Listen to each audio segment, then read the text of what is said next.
Saudações, muito bem-vindo. A nossa aula de hoje é uma aula de exercícios, tá? É uma aula que vai revisar toda a parte de funções. Vamos lá comigo? E já começamos com uma questão do Enem.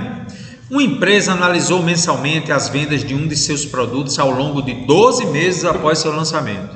Concluiu que a partir do lançamento, onde não tinha sido vendido nada, a venda mensal do produto teve um crescimento linear até o quinto mês. Você sabe que linear lembra reta, né? A partir daí, houve uma redução nas vendas, também de forma linear, até que as vendas se estabilizassem nos 2 últimos meses da análise. O gráfico, que vai representar a relação entre o número de vendas e os meses após o lançamento do produto, Tá aí os gráficos, as alternativas. Eixo vertical é o número de vendas, eixo horizontal são os meses após o lançamento. A de amor, B de bola, C de casa, D de dado e E de Everaldo. De acordo com o enunciado, vamos lá, gente. Ele cresce nos primeiros 5 meses, de janeiro a maio, tá aqui, ó, de forma linear e reta. Depois, nos próximos 5 meses, que vai de junho até outubro, ele tem um decréscimo também linear.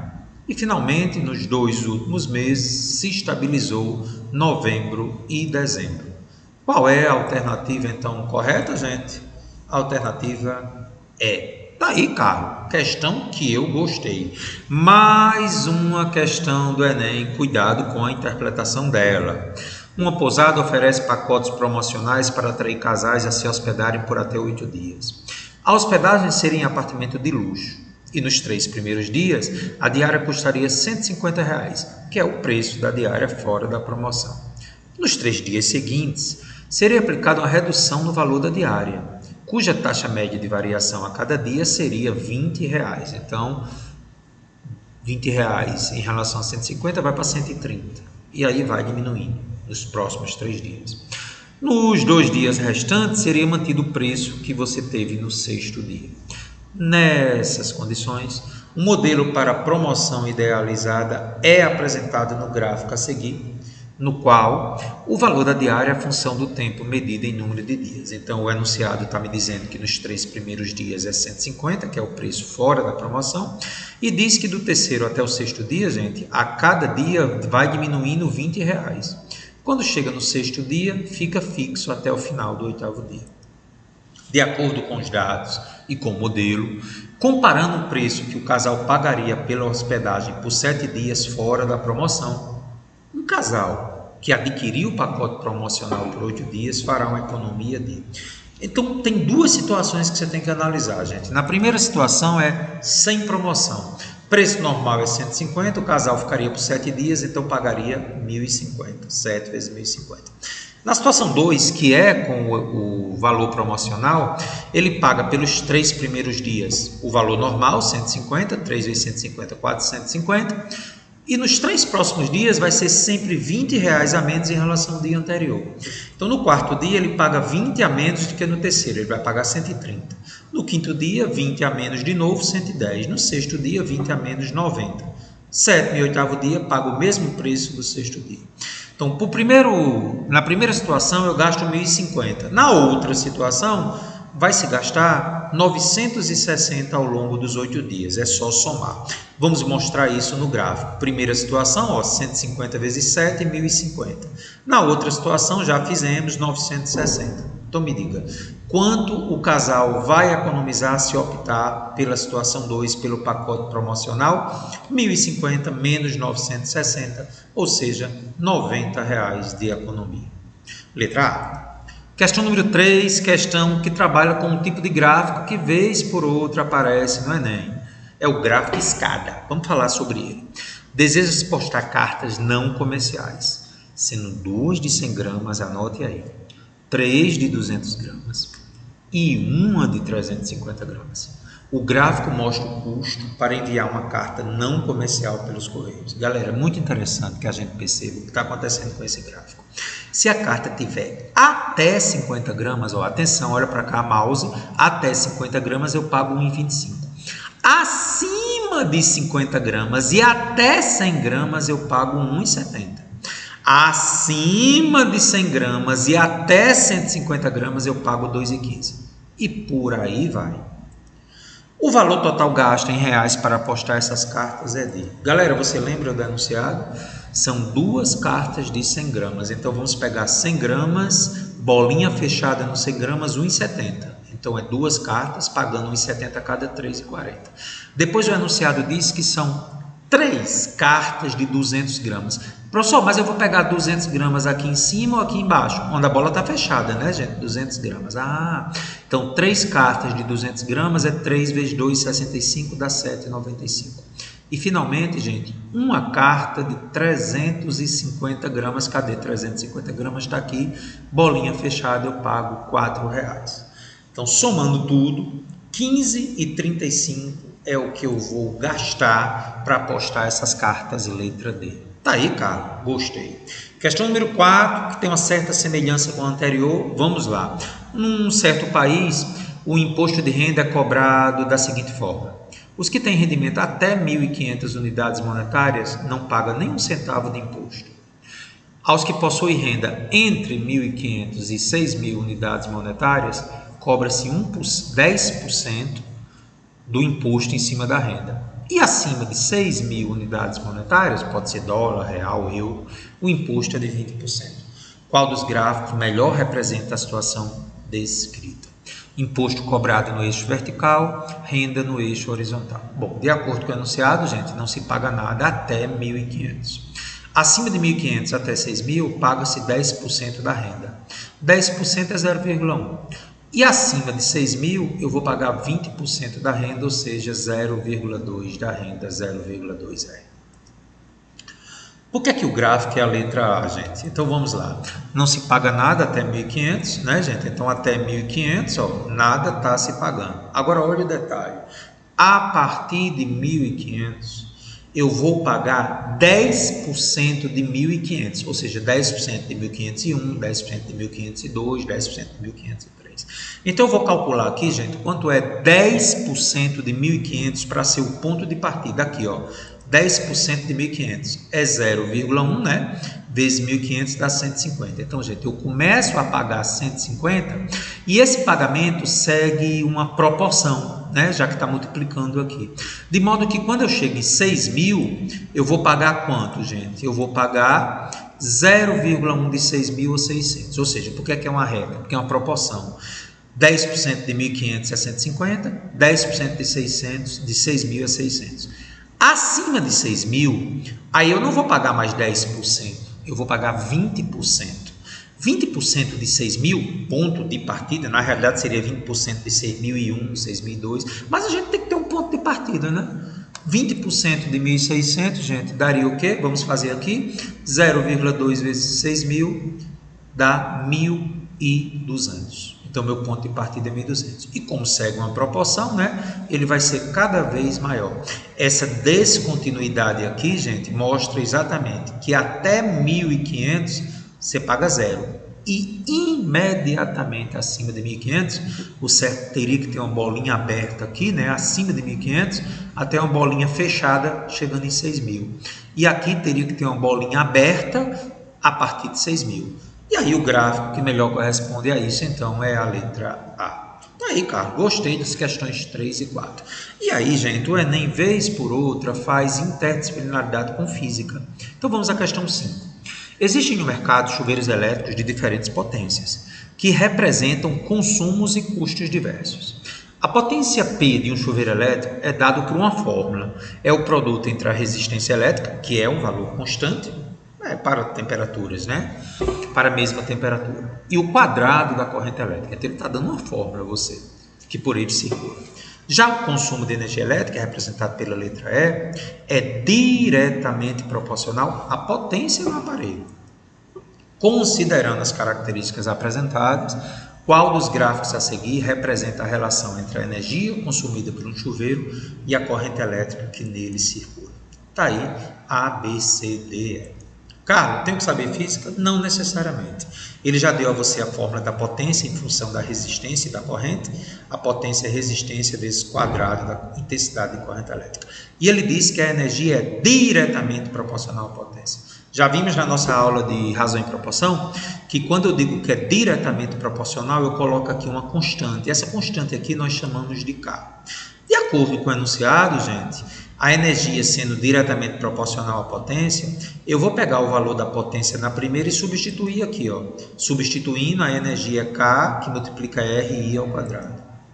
Só que R é constante. Como K é constante, isso aqui é uma nova constante, né? Então, a energia fica diretamente proporcional ao quadrado da corrente. Galera, quero lembrar você que isso aqui é uma função polinomial de segundo grau, onde a energia faz o papel do y e a corrente faz o papel do x. Então, é como se fosse na forma y igual a ax ao quadrado.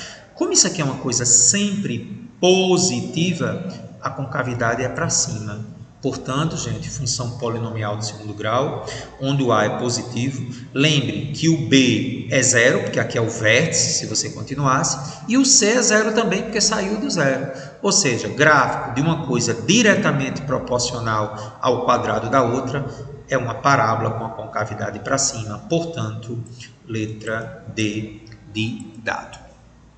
Questão número 6, Universidade Federal Fluminense, belíssima questão.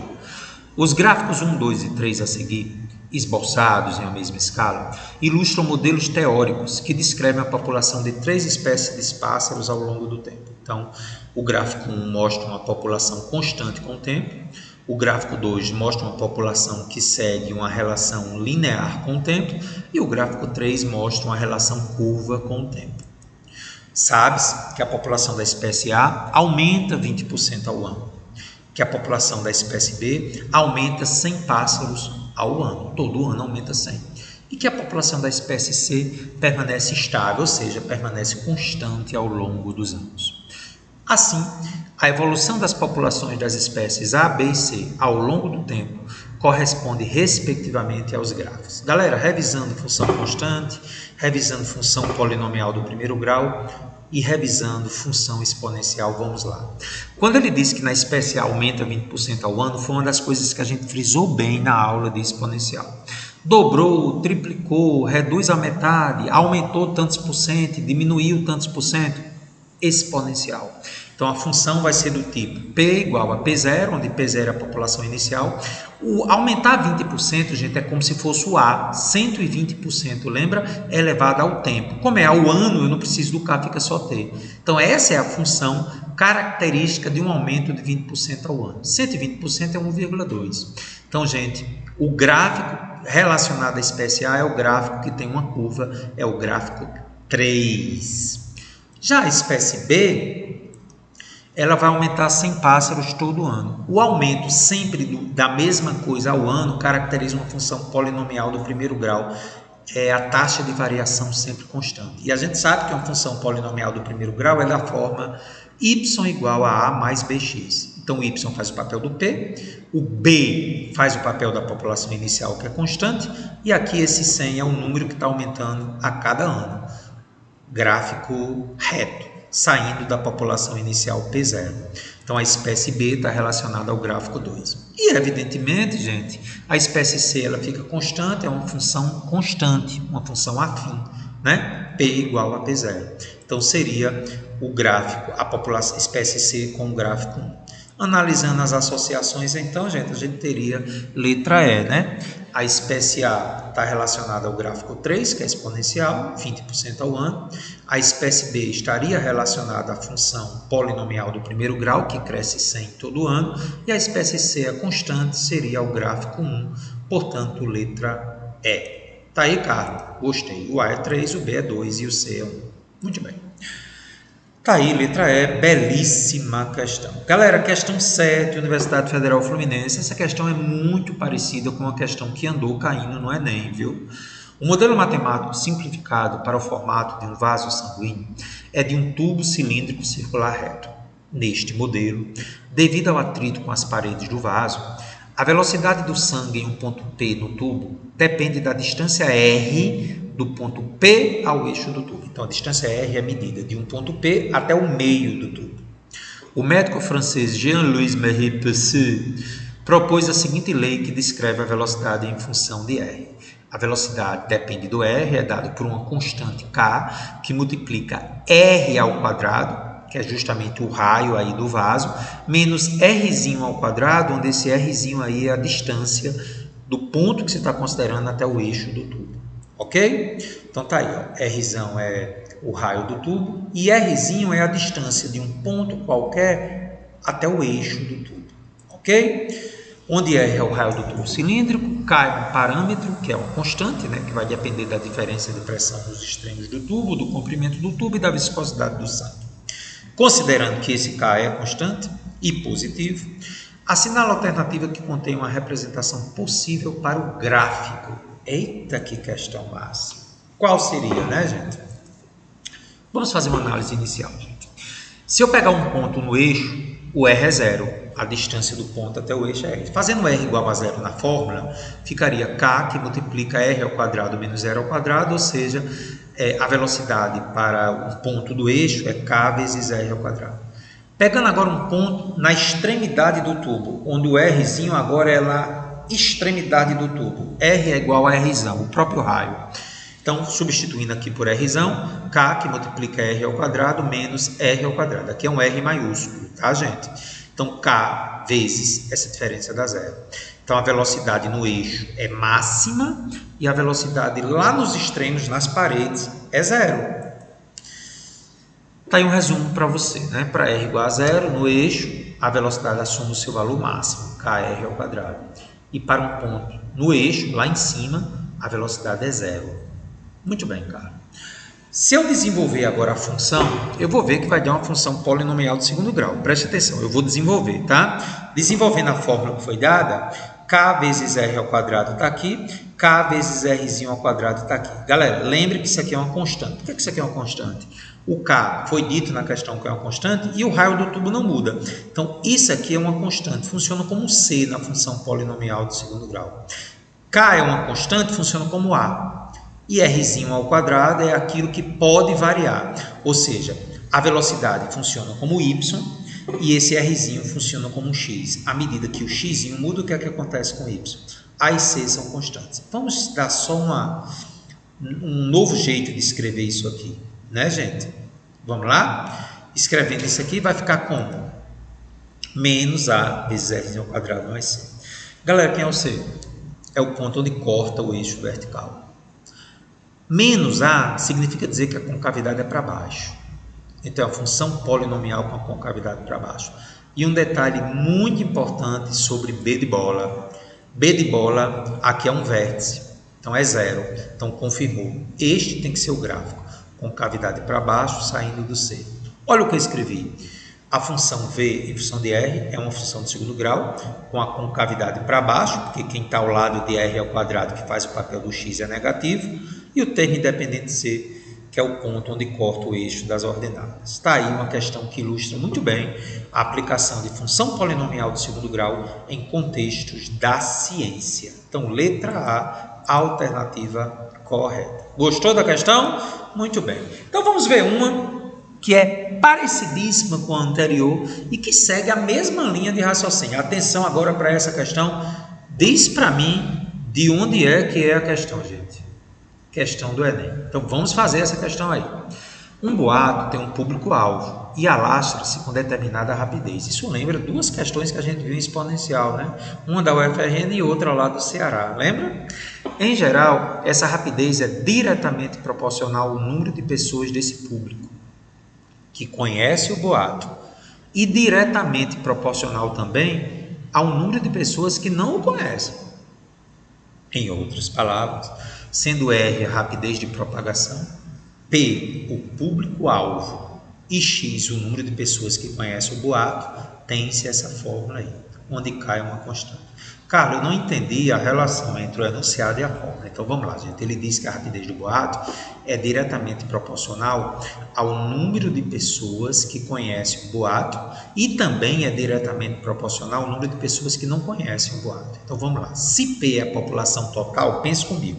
Se P é a população total e X é o número de pessoas que conhecem o boato, P menos X é as que não conhecem. Então, repetindo, X é o número de pessoas que conhecem o boato.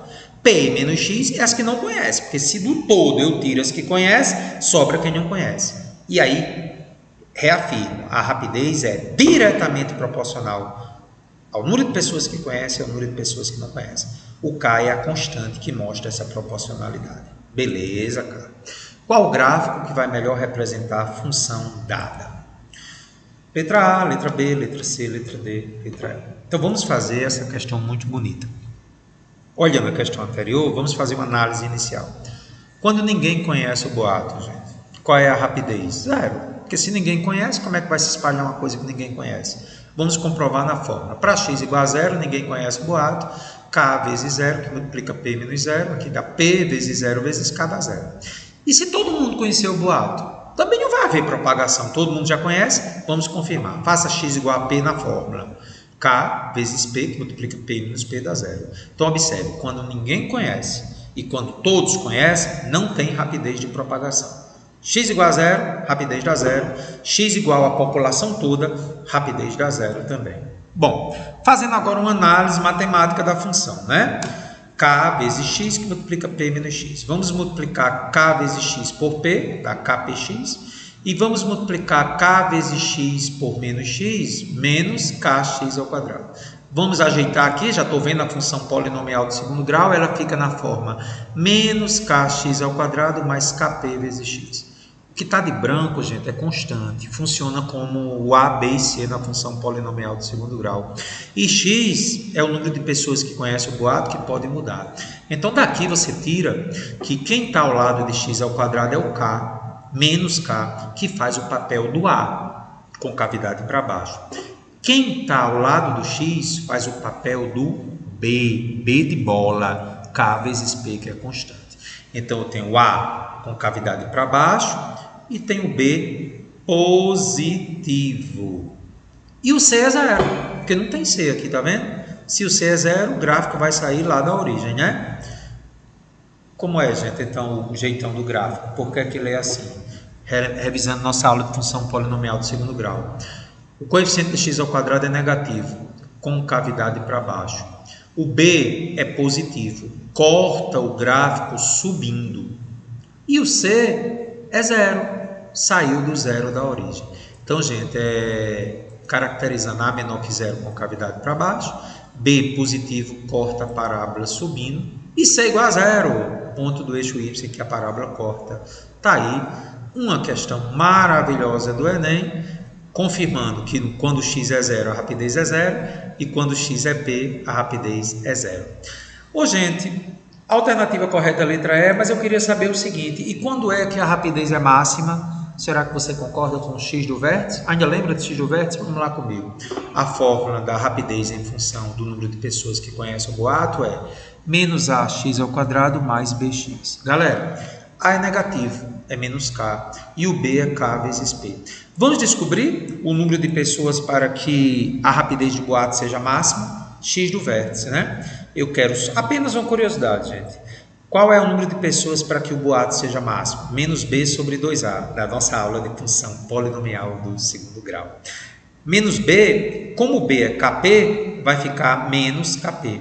E o A é menos K. Então, ficou menos Kp dividido por 2 vezes menos K. Posso cortar K com K, menos com menos é mais. Então, gente, quando a metade da população souber do boato, eu atinjo a rapidez de propagação máxima. Nunca esqueça desse detalhe. Metade da população sabendo, a rapidez do boato é máxima nesse modelo. Tá aí, cara. Gostei dessa questão do Enem, viu? Questão número 9, também questão do Enem, vai exigir um pouco de você. Vou fazer a questão bem devagarinho. O quadrado ABCD de centro O e lado 2 centímetros corresponde à trajetória de uma partícula P, que partiu de M de Maria, que é o ponto médio do lado AB, seguindo pelos lados do quadrado, e passando por B de bola, C de casa, D de dado e novamente o ponto A. Aliás, A e até retornar ao ponto M. Então, ele saiu de M, passou por B, C, D, A e voltou novamente ao ponto M. Então, vamos lá, gente. Começou de M, passou para B de bola, ele vai por fora, tá, gente? Saiu de M de Maria, foi para B de bola, depois para C de casa, depois para D de dado, para A de amor e voltou para M. Então, ele faz esse movimento aqui, tá certo? Agora, o detalhe da questão é esse aí. Seja fx a função que representa a distância da partícula ao centro. Então, o y dessa função, gente, é a distância de onde ela está até o centro, a cada instante de sua trajetória, sendo x em centímetros o comprimento do percurso percorrido por tal partícula. Então, é muito importante que você entenda que x é o que ele vai andando e y é a distância de onde ele está ao andar até o centro O. Tá certo? Qual gráfico que melhor vai representar a distância que ele vai estar do ponto O em função do que ele está percorrendo? Tá aí as alternativas, vamos discutir com muita calma essa questão. Galera, para fazer a questão, eu quero que você me ajude aqui. Você está entendendo quem é x, né? X é o que ele vai andando e fx é a distância. Então eu vou bem devagarinho. Vamos pegar o ponto M de Maria. X é 0, onde tudo começou, porque ele não andou nada ainda. Qual é a distância que ele vai estar do centro O? O lado do quadrado é 2, lembra? Então, M do ponto O é 1. Então, ele vai estar a uma distância de 1 centímetro. Quando ele vai para o ponto B de bola, atenção, B de bola está aqui na diagonal. Gente, ele andou 1 centímetro, x é 1. E essa distância aqui eu posso calcular por Pitágoras? Posso. No triângulo O de amor, O de ovo, B de bola, M de Maria. Triângulo OBM, BO ao quadrado é igual a 1 ao quadrado, porque isso aqui é 1, né? Metade do lado. Isso aqui também é a metade do lado, que aqui é ponto médio. 1 ao quadrado mais 1 ao quadrado dá 2. BO é raiz de 2. Então, quando x é 1, a distância que ele vai estar do centro é a raiz de 2. Quando ele vai para N de navio, ele já andou 2 centímetros. Então, veja, aqui eu já andei 1, mais 1, 2. Qual é a distância que ele vai estar do ponto O? 1 centímetro. Distância de N até O. Quando ele for para C, gente, observe que é a mesma distância CO de BO. Então, quando ele chegar em C, que já vai andar 3 centímetros, vai dar o mesmo raiz de 2, de novo. Gente, B de bola para O de ovo é a diagonal aqui, é raiz de 2. C de casa para O de ovo também é raiz de 2. Então, quando x for 1 mais 1 mais 1, 3, a distância CO é a raiz de 2. Quando ele chegar em P de pato, já andou 1 mais 1 mais 1 mais 1, x já dá 4 centímetros. Qual é a distância que ele vai estar do centro? 1 centímetro. Quando ele chegar em D de dado, concorda que a distância de D de dado até O é a mesma de B de bola até O, também vai dar a raiz de 2. Quando ele chegar em R, quanto ele já andou? 1 mais 1 mais 1 mais 1 mais 1 mais 1, 6 centímetros. Qual é a distância que ele vai dar do centro O? 1. Quando ele chegar em A, já andou 7, né? 1 mais 1 mais 1 mais 1 mais 1 mais 1 mais 1, 7. E qual é a distância que ele vai estar do O? É a mesma distância de B para O, que é a raiz de 2. Finalmente, quando ele chegar em M de Maria, gente, depois de ter andado 8 centímetros, a distância que ele vai estar do centro é 1. Então, observe, o seu gráfico tem no eixo X o que ele andou e no eixo Y as distâncias do ponto que ele está até o centro O. Então, uma análise das alternativas me faz concluir que o gráfico é esse aqui. Ó. Quando x é 0, y é 1. Quando x é 1, y é a raiz de 2. Quando x é 2, é 1 de novo. Ó, 2 volta a ser 1. Quando x é 3, volta a ser raiz de 2. Quando x é 4, volta a ser 1.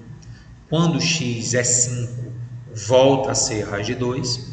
Quando x é 6, volta a ser 1. Quando x é 7, volta a ser raiz de 2. E quando eu volto para o ponto de partida, é 1 de novo. Então, gente, este é o jeitão do gráfico. Só que eu queria entender por que é que o gráfico é curvo.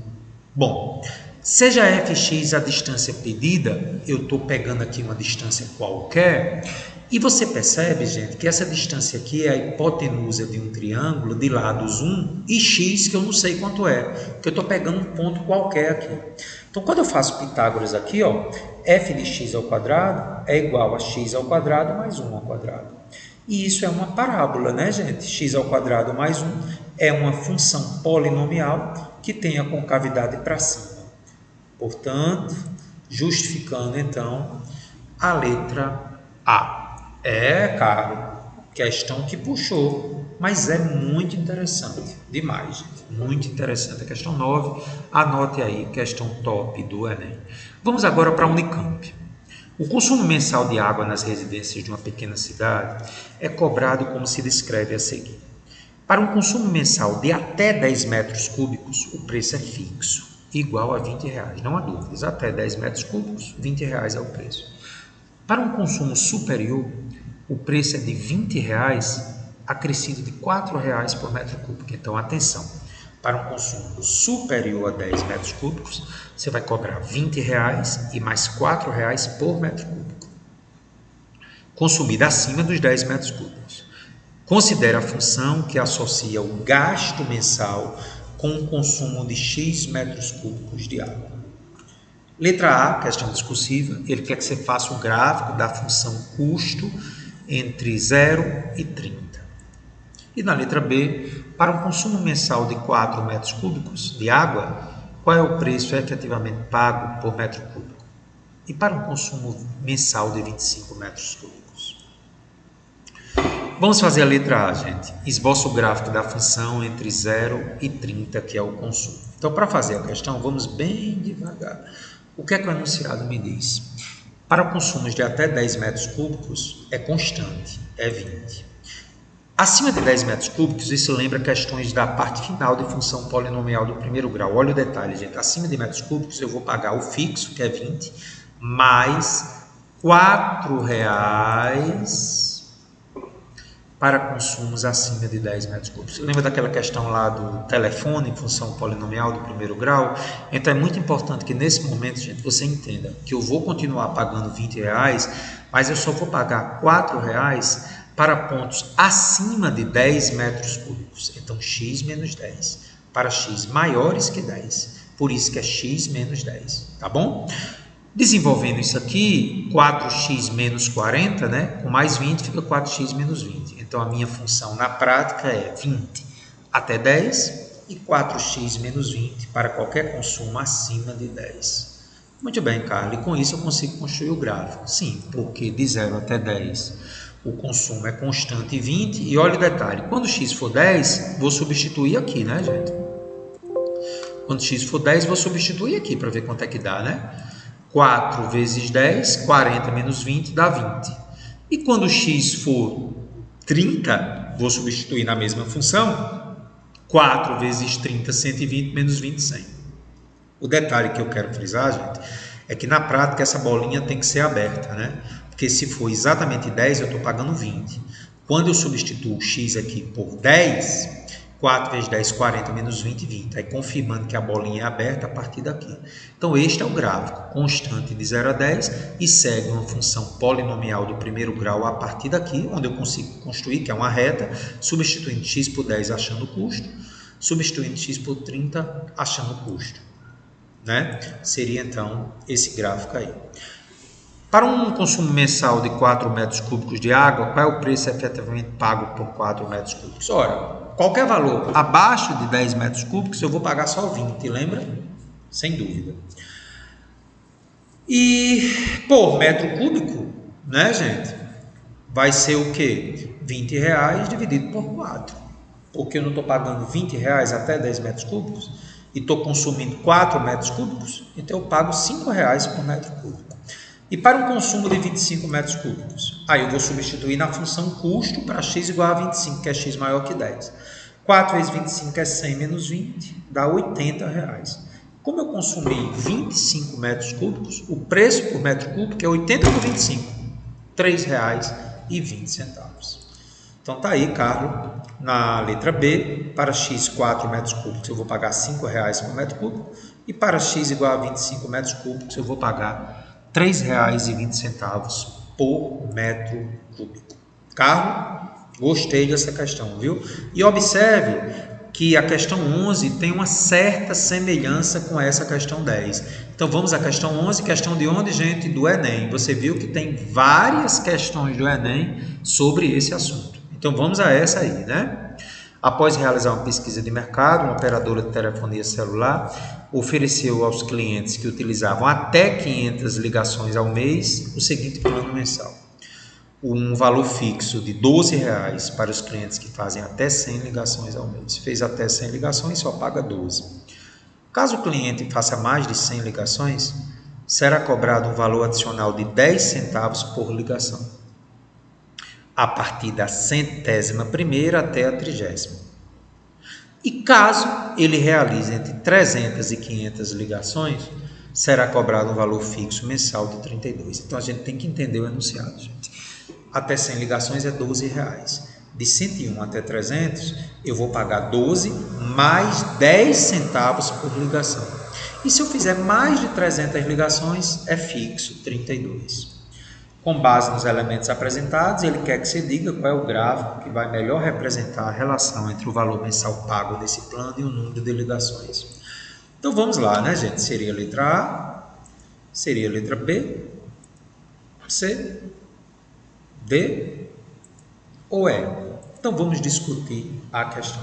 De acordo com o enunciado, para qualquer número de ligações entre 0 e 100, se paga 12. Agora eu quero ver se você entendeu baseado na anterior.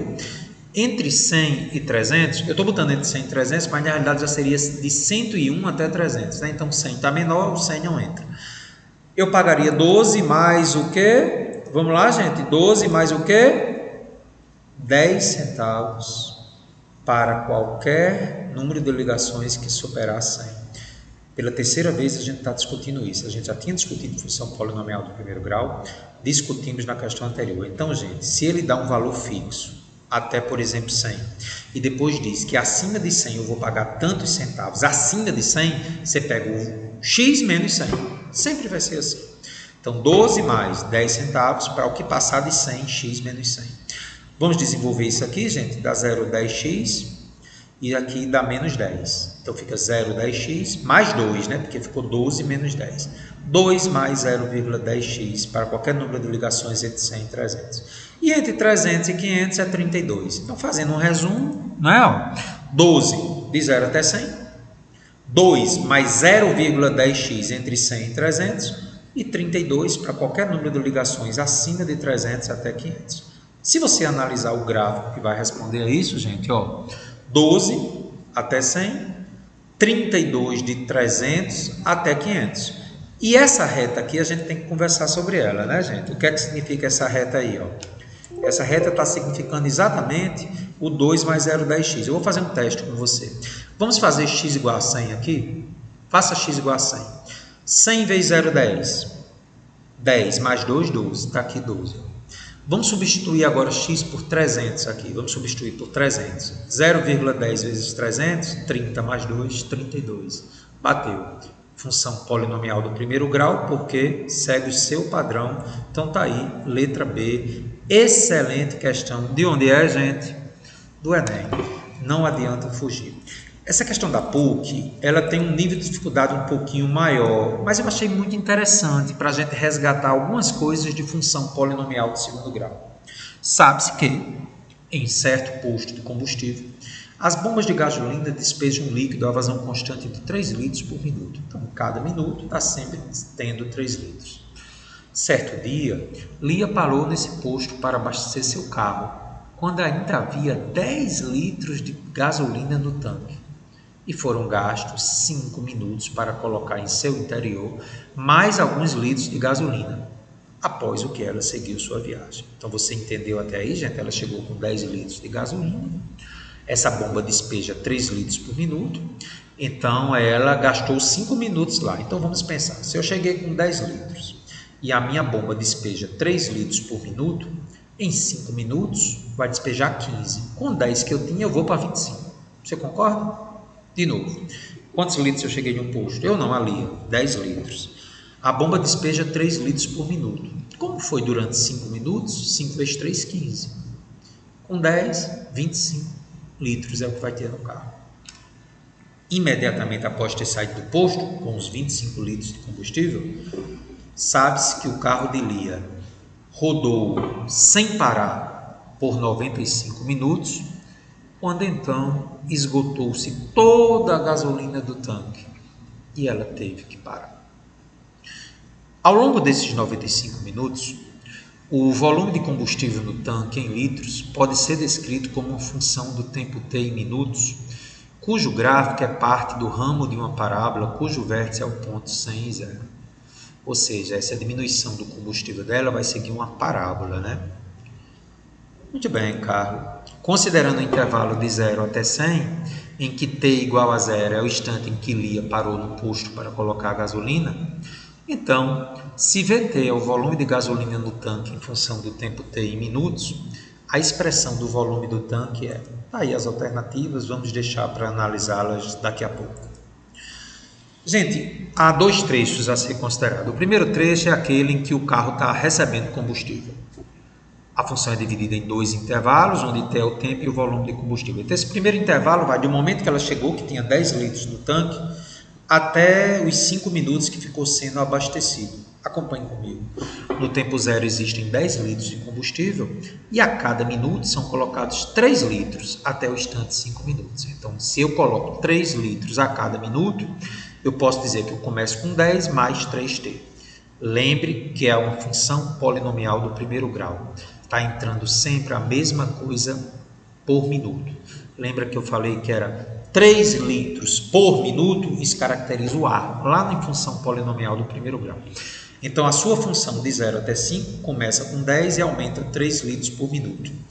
Obviamente, né, no tempo 5, a gente já sabe que é 25 litros. Então, essa função ela começa no 10, vai até o 25 seguindo uma reta, porque a taxa de variação é sempre a mesma.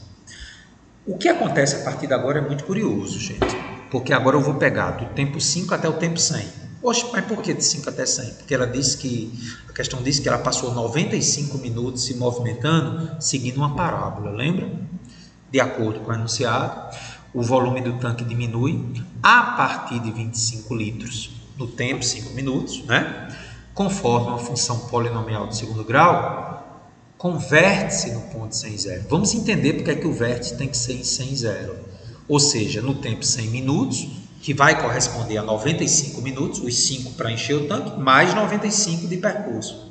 O volume de gasolina se anula. Então, em outras palavras, você concorda que o gráfico do intervalo 2 é assim? No tempo 5 minutos, eu tenho 25 litros, que é o Y, e aí é um ramo de uma parábola que decresce, de modo que neste tempo aqui, ou seja, no tempo 100 e 0, ele para o carro. Né? Então, de 0 até 5 minutos é uma função polinomial do primeiro grau, que a gente já viu o jeitão dela, e eu agora tenho que determinar, gente, qual seria a função polinomial do segundo grau, sua expressão algébrica. O detalhe da questão é que foi dado o vértice, 100 e 0. E eu tenho um ponto qualquer, 5 e 25. Na aula de função polinomial do segundo grau, foi dito que quando se tem um vértice e um ponto, o melhor jeito de fazer é usar a fórmula canônica. Se você não sabe o que é a fórmula canônica, é aquela fórmula da função polinomial do segundo grau que eu consigo resolver a função, escrever a função, quando eu tenho um ponto e o vértice. Então, se você observar com muita atenção, a fórmula da forma canônica é essa aqui, em que y é igual a a, que multiplica x menos x do vértice ao quadrado mais y do vértice. O que está de amarelo é o vértice, o que está de azul é o ponto dado. Com isso, eu consigo achar o a constante a. Vamos substituir então, gente? X do vértice é 100, y do vértice é 0, x é 5 e y é 25. Vamos calcular o a na fórmula canônica.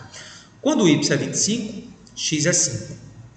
E quando o y do vértice é 0, x do vértice é 100. Substituindo aqui, vai ficar que 25 é igual a a, que multiplica 5 menos 100 ao quadrado mais 0. Isso aqui vai dar 0, então ficou 25 é igual a menos 95 ao quadrado vezes a. Qualquer número ao quadrado dá positivo, então 25 é igual a 9.025 vezes a. Isolando o a vai ser 25 sobre 9.025. Tenta dividir por 25 e, por incrível que pareça, você consegue. 25 por 25 é 1. 9.025 por 25 é 361. Achei o a. Se eu encontrei o a, gente, eu agora já tenho uma função. Substitua aí, ó, o a por 1 sobre 361. X do vértice é 100, y do vértice é 0. Ou seja, está aí a nossa função, que vai ter uma alternativa com ela. Onde o y é o volume, né? 1 sobre 361 que multiplica t, que é o papel do x, que é o tempo, faz o papel do x, menos 100 ao quadrado. Então é uma questão que praticamente direcionou o aluno aí na fórmula canônica. Se você observar com muita atenção, só existe uma alternativa com isso. No trecho de 0 a 5, que é a função polinomial do primeiro grau, e o segundo trecho, fazendo uma referência à forma canônica, segue a parábola esse comportamento. Questão que tem que observar com muita atenção. Letra C. Questão número 13. Agora vamos para Unicamp. O gráfico a seguir exibe a curva do potencial biótico para uma população de micro-organismos ao longo do tempo t. Eita, Carlão. Eita, tá lembrando um exponencial, né, Carlão? Falou em bactéria, coisa e tal. No tempo zero tem 1000, e aí à medida que o tempo vai passando, essa quantidade vai aumentando seguindo uma curva.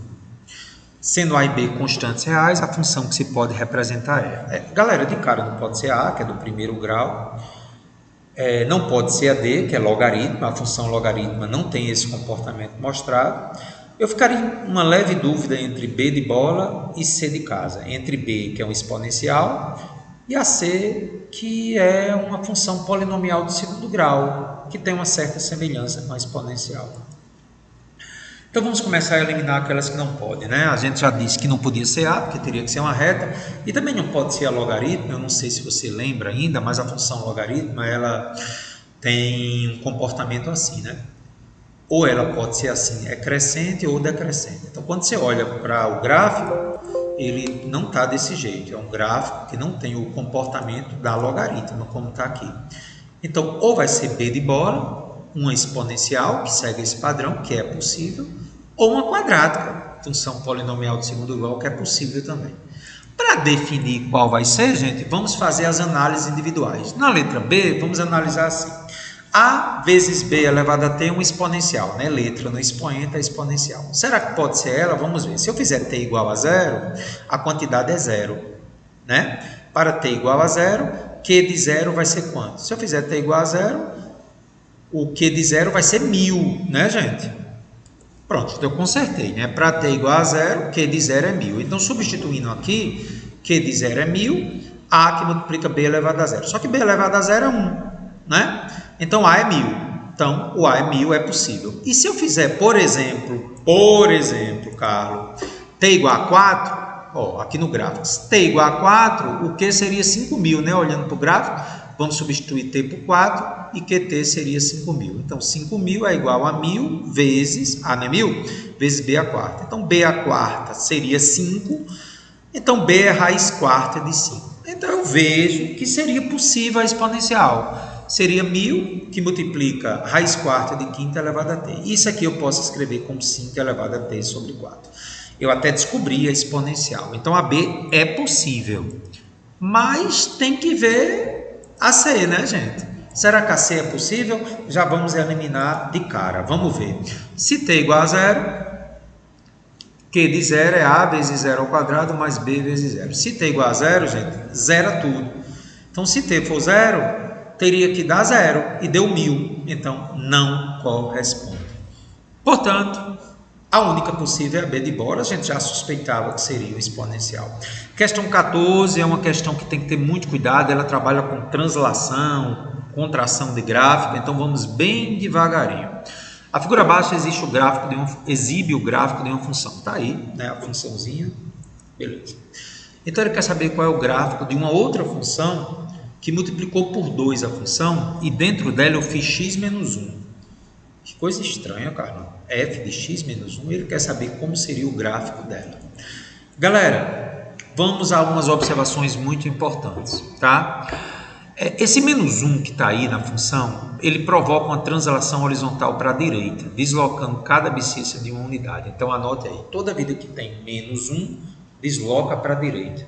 Se fosse mais 1, para a esquerda. Então, de novo, dentro do parênteses, se tiver um menos 1, desloca para a direita. Se tiver um mais 1, desloca para a esquerda. Isso acontece por quê, gente? Porque quando eu fizer x menos 1 igual a 0, x daria 1. 1 positivo, é como se estivesse se deslocando para a direita. Tá certo? Se fosse x mais 1, daria menos 1, que é como se tivesse ido para a esquerda. Então, em resumo, Dentro do parênteses, se eu botar menos 1, o gráfico translada, ou seja, para a direita. Se eu botasse menos 2, também, só que era 2 para a direita. Se eu botasse menos 3, também, só que era 3 para a direita. Tá bom? Então, nunca esqueça. Dentro do parênteses, qualquer número que eu coloque aqui negativo, desloca para a direita. Com relação ao 2, que está aqui de vermelho, ele vai provocar uma dilatação vertical no gráfico, multiplicando cada valor por 2. Sim, porque se eu pego 2 vezes a função, eu estou multiplicando por 2 as ordenadas. Então, com base nessas duas observações, você vê que, sendo este o gráfico da função f de x, esse aqui é o gráfico de 2 vezes que multiplica f de x menos 1. Primeiramente, vamos multiplicar por 2. Esse 2 passou a ser 4 e esse menos 2 passou a ser menos 4. Essa translação é a multiplicação por 2. Agora veja o que acontece com menos 1. Ele desloca para a direita uma unidade. Olha, gente, o deslocamento de uma unidade para a direita. Então veja, ó, aqui estava no menos 3, tá vendo? Vem para o menos 2. Aqui o vértice estava no menos 1, vem para o 0. Então, beleza? Não é legal? Então aí seria a alternativa B de bola. Multiplicou por 2 a ordenada, andou para a direita 1, porque quando tem menos anda para a direita. Carro, dei valor.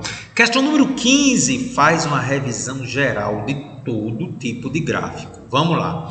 A tabela apresenta na coluna da esquerda a descrição de alguns tipos de funções e na coluna da direita a representação de alguns gráficos de funções, cujas variáveis independentes, definidas no domínio dos números reais, estão representadas no eixo das abscissas. Primeira, em uma prova de corrida dos 100 metros rasos, a velocidade média de um atleta em função do tempo dado por essa forma. Na segunda, o perímetro de um triângulo equilátero é a função do seu lado. Está dando as funções, viu, gente? Na terceira, a quantidade de uma dada substância química no organismo vivo, onde Q0 é a quantidade inicial da substância, no organismo é uma função do tempo da meia-vida dessa substância. Isso aqui já lembra um exponencial, né, gente? Isso aqui é uma função polinomial do primeiro grau. A 4. A área de um círculo é uma função do seu raio, πr ao quadrado. Está lembrando aí uma relação diretamente proporcional. E a quinta, que a gente ainda vai ter uma aula de funções trigonométricas, ele diz que a altura de uma pedra em função do comprimento fixo L possui, ao ser girada com velocidade constante no plano beta vertical e perpendicular ao solo em relação ao centro de giro, é uma função do ângulo alfa em radiano, formado pelo cabo e uma reta horizontal. Função trigonométrica a gente vai discutir em aulas posteriores. Como eu consigo fazer por eliminação, eu não vou me preocupar muito com ela agora. Ele quer que você relacione, gente, a função com o gráfico que foi colocado lado a lado. Então, a gente vai fazer muito devagar. Então, de cara, eu já vejo que isso aqui lembra uma função inversamente proporcional. Porque, veja, a velocidade em função do tempo, ela é uma relação inversamente proporcional. À medida que o tempo aumenta, essa velocidade vai diminuindo. Então, o gráfico 1 já se relaciona, aliás, a função 1 já se relaciona com o gráfico E. Já estou fazendo as relações corretas, tá? No segundo caso, eu já quero mostrar para vocês a relação agora entre o perímetro e o lado. Então, você vê que o perímetro em função do lado é uma função linear, saindo do zero, reta, não é isso? Muito bem, Carlos, beleza. A terceira é exponencial, e aí você já sabe como é o comportamento exponencial. É decrescente, porque esse expoente aqui é negativo. Meia-vida ele está diminuindo, segue o gráfico da função exponencial. A quarta é diretamente proporcional ao quadrado do raio, igualzinho àquela da energia em função da corrente, né? Seria então o gráfico B. E a quinta só pode ser, aqui faltou, eu já vou adiantar que o gráfico da função seno é tipo uma onda lá na física. Teremos essa explicação em trigonometria, parte 2. Então, as associações que já foram feitas, 1 com E, 2 com D, 3 com A, 4 com B e 5 com C, uma questão geral para a gente falar um pouquinho sobre gráficos. E a questão 16 remete um pouco a inequação do primeiro grau no contexto de gráficos, né? Questão da PUC São Paulo, eu quero que você participe comigo aí.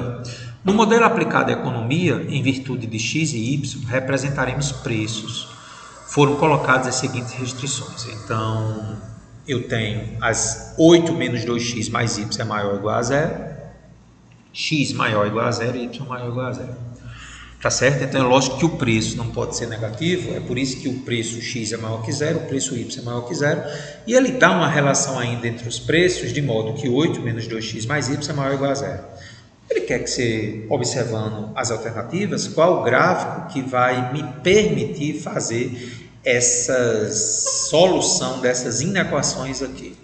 Tá aí as alternativas, né? Ele quer saber que região será representada por aquelas três condições.